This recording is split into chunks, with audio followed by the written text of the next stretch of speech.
Hello and welcome to Peter, Jason, Siegel and Scott Pilgrim fan movie reviews. On this episode, we begin year 1 of Hogwarts in Harry Potter and the Philosopher's Stone. Harry Potter, played by Daniel Radcliffe, is an 11-year-old orphan who discovers that he is a wizard and is invited to study at Hogwarts. Even as he escapes a dreary life and enters a world of magic, he finds trouble awaiting him.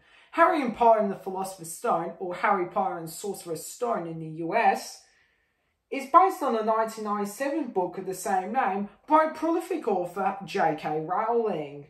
Her series of books would be adapted into movies, and this screen adaptation is directed by Chris Columbus, not to confuse with the 18th century explorer Christopher Columbus, who would go on to direct the second movie, Chamber of Secrets, a year later, and also directed 2009's I Love You, Beth Cooper, starring Paul Russ. It was produced by David Heyman for his production company, Heyday Films, who would go on to direct I Am Legend and Yes Man in 2007 and 2008 respectively, and written by Steve Kloves, who go on to direct 2012's The Amazing Spider-Man starring Andrew Garfield.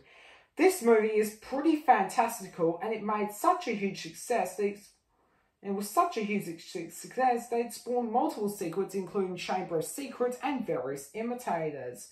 It was so popular that now in 2023, there's even a video game called Hogwarts Legacy, and it's an awesome video game.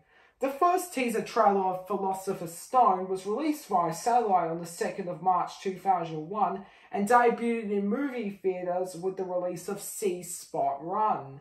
Mattel won the rights to produce toys based on the movie. Hasbro also released products and confectionery products based on the series.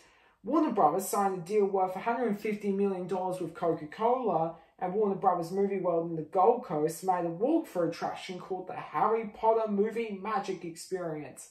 It was advertised on the Australian VHS of Jeepers Creepers and was closed in 2003 and replaced by the official Matrix exhibit. It got an 81% on Rotten Tomatoes, a 65 on Metacritic, and had a budget of $125 million and made back a whopping $1.024 billion.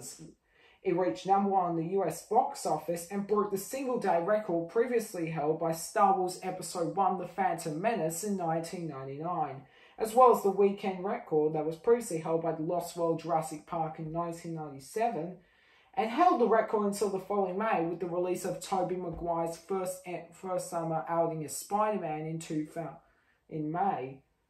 Plus, the film broke Batman Forever's record for having the largest opening weekend for a Warner Brothers movie. It would hold this record for 2 years until it was surpassed by The Matrix Reloaded.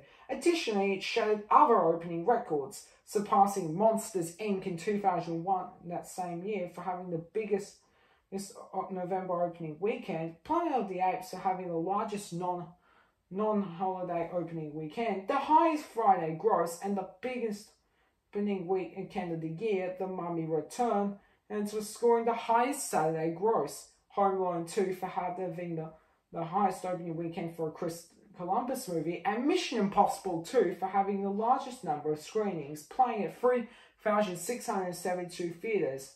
The film held onto number 1 spot of the US box office for 3 consecutive weekends before getting overtaken by George Clooney and his gang in Ocean's 11.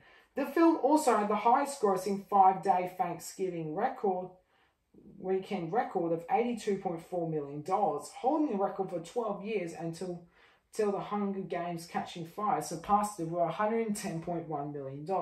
By Christmas, it went on to become the highest grossing film of the year, dethroning Shrek. This movie is pretty fantastical, and for that reason, I rate it a 3 out of 5. A good fantasy adventure. Really great way to start the Harry Potter series.